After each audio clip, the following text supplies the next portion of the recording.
Lalabas at lalabas. Hayaan na nating mangyari ang mga mangyayari.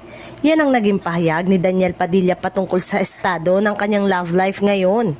Marami ang naniniwala na magjowa na ang incognito lead stars na sina Daniel at Kyla Estrada.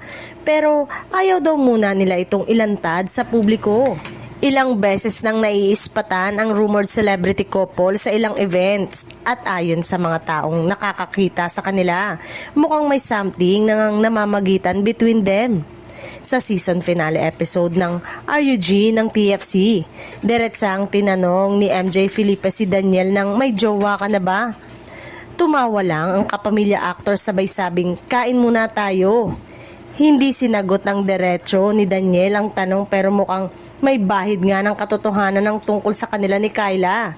Pagpapatuloy ni DJ, huwag niyo muna kaming kulitin, just let it be. Hayaan na lang nating mangyari ang mga bagay. At ayoko siyang maging showbiz, alam kong hindi rin naman maiiwasan pero may choice pa rin naman ako, di ba? Say pa ng aktor at ex-boyfriend ni Catherine Bernardo. Sundot na tanong sa kanya kung happy ba siya ngayon.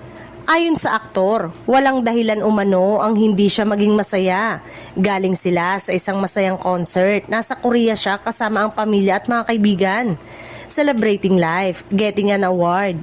Given to me by the people who love me, di ba? So anong rason para maging malungkot? Dagdag pa nito. Gusto rin daw ni Daniel na makapag-travel pa ngayong 30 years old na siya.